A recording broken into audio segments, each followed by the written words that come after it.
Thousands of people are in the air right now, flying to and from Montana airports, most of them unaware that mistakes and even crimes actually could be occurring on their flights. An ABC Fox Montana investigation uncovers hundreds of these things happening every day. Passenger jets having near midair collisions in Montana, sexual assaults while women are asleep in their seats, pilots falling asleep in the cockpit. Now our exclusive report. Fasten your seatbelts. Turbulence ahead. 3407, Cascade Tower, 120.5. Have a good night. It's 10:15 on February 12th, 2009. Continental Connection Flight 3407 is on approach to Buffalo Niagara International Airport. In 42 seconds, all 49 people aboard will be dead.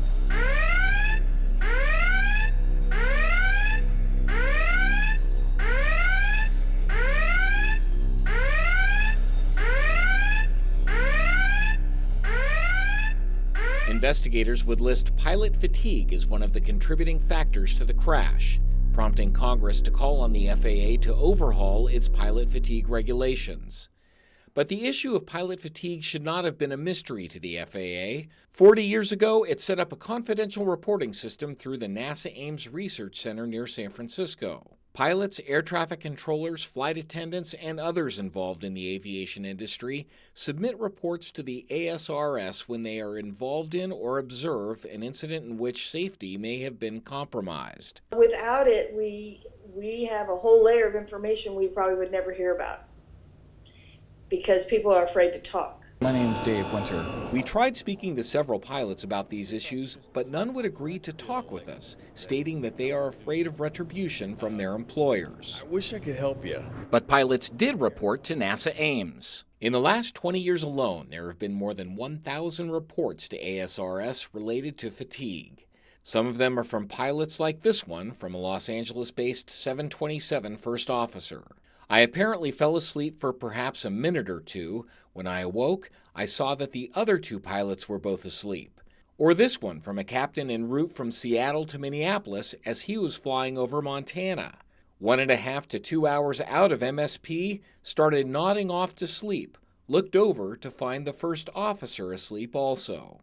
In my 35 years, there were times when I was tired, and there have been times when, I've raised my hand and say, I'm too tired to fly. Billy Nolan is the head of safety for Airlines for America, representing most of the major U.S. airlines. While it took nearly 5 years since the crash of Flight 3407 for the FAA to implement new rules regarding fatigue, he says that they are a vast improvement. But even after the new rules were implemented, there were still dozens of reports of pilots complaining about fatigue. Nolan says it's incumbent upon pilots to take responsibility for their own pre-flight condition. If you're unfit for duty, you have a responsibility to speak up and say that. But report after report in the ASRS show pilots are either afraid of docked pay or other types of retribution from the airlines. The FAA refused our request for an interview, a representative emailing to us that I would argue that this is no longer a story due to its new sweeping rules. One segment of the industry to which the new sweeping rules do not apply is cargo pilots. They're flying the same planes, they're flying the same routes, they're flying into the same airports, they're flying over the same populated areas. Why did this regulation not include cargo carriers? So we would argue that there are unique instances there. There are no passengers. There are no, maybe some of the distractions you'd see. And on average, they're flying fewer hours than their passenger carrying counterparts. But we found in a 2011 FAA document a more direct explanation. Covering cargo operations under the new rule would be too costly compared to the benefits generated in this portion of the industry. We found a cargo pilot in the ASRS who was flying from Milwaukee to Indianapolis who probably could have benefited from the new rules. I zoned out, he says. I don't remember anything for approximately 60 nautical miles of flying distance. When I looked around, I realized I had passed Indianapolis by 20 nautical miles. The thought of that is a little terrifying to me. Passengers with whom we spoke not pleased to hear about any pilots flying fatigued. The least they can do is make sure pilots are awake, With 64 million takeoffs and landings in the U.S. every year, it's undeniable that the airline industry is exceptionally safe. That being said, we never rest on our laurels. There are always things we can, from a continuous improvement, that we can do to make the system better. A system that often waits until a tragedy occurs before taking action. And coming up in a few minutes, we'll have part 2 of our investigation showing you near midair collisions over Montana and sexual assaults that actually occurred during flights. Very interesting information. You did a lot of investigation for that story. Yeah, it took a long time, but you know, when you're looking through just reams of information, it takes time, but I think it's worth it. I definitely agree with you on that one. In fact, I'm looking forward to part 2 because I'll be taking a plane trip in the next couple of weeks and, you know, I want to make sure that I'll be safe. Yeah, well, there's a lot of steps you can take. We'll get into that. All right, sounds good. Well, switching gears, after days of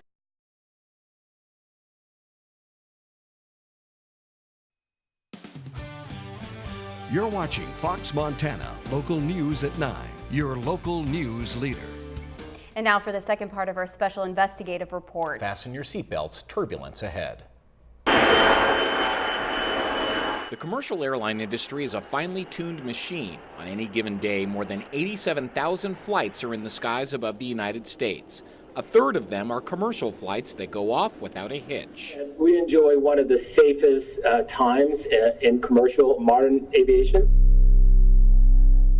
Just a fraction of a fraction end up in a disaster like Continental Connection Flight 3407 that went down near Buffalo in 2009, killing all 49 people aboard. But thousands of mistakes and even crimes happen every year during commercial flights that never make the news. They do make the Aviation Safety Reporting System, though, the confidential collection of anomalies reported by pilots, air traffic controllers, flight attendants, and others in the aviation industry. The number one reported event in this system historically, I mean over all of the 40 years, has been altitude deviations. So people flying at the wrong altitude. Right. Confused over the instructions, wrong instructions given to them, all kinds of reasons. And it's the reason for most of the near midair collisions that happen in Montana. That's right, in Montana. Incidents where a commercial airliner nearly collides with another plane that you would never know about except for the ASRS reports. Like from the pilot of a Fokker F-28 en route from Seattle to Bozeman, when he broke out of the clouds at 9,000 feet, he nearly hit a Piper Seneca, saying, "I did not see him and do not know how close we got to him." The tower says he came within 300 feet of colliding. Or this pilot flying a DHC-8 past Missoula en route from Great Falls to Portland. The next thing that happened was a large object appeared in the front window. It was traveling at a high rate and went directly from front to back. There was no time to respond. My only reaction was to duck. The planes missed each other by just 50 feet. Or when a private jet at 31,000 feet above Billings nearly collided with an MD-80. The aircraft was at 32,000 feet and descending when Salt Lake City Command called and issued an immediate climb to 33,000. The jets came within just 200 feet of each other. Checks and balances and a lot of luck kept these reports from being disasters. But another relatively common mid-air incident that we turned up in our research occurs inside a passenger plane. One that you might not expect, sexual assault. On a 757 en route from New York to Puerto Rico, a flight attendant reports a young woman had had the whole row to herself when she went to sleep. She woke up to see him sitting right next to her on an empty flight. She shrugged it off and went back to sleep. When she woke up again, the man had his hands up her skirt. On a flight from Dallas to Las Vegas, a female passenger tells a flight attendant that when she was sleeping, a male passenger beside her reached over and put his hand between her legs in her crotch. And on a 757, a female passenger reported to flight attendants that male passengers next to her touched her body inappropriately under her blanket several times. In all of these cases, the flight crews radioed ahead and the police met the flights at the destination airport. But it may make you think about getting your rest before getting on a plane and thinking twice before going to sleep in the dark next to a perfect stranger. Really fascinating and scary, right? I was just going to say, very startling information, that's for sure. I'm one of those people, and I consider myself lucky in this type of a situation perhaps, that doesn't sleep on planes. You know, I may close my eyes, but I am alert. Well, you're smart because anymore on an airplane, if you were going on a park bench. Would you just sit right next to a perfect stranger and fall asleep? When you put it in perspective that way, Yeah, probably not. Yeah, stay alert. Very interesting. Well, here's a preview of what's coming up tomorrow.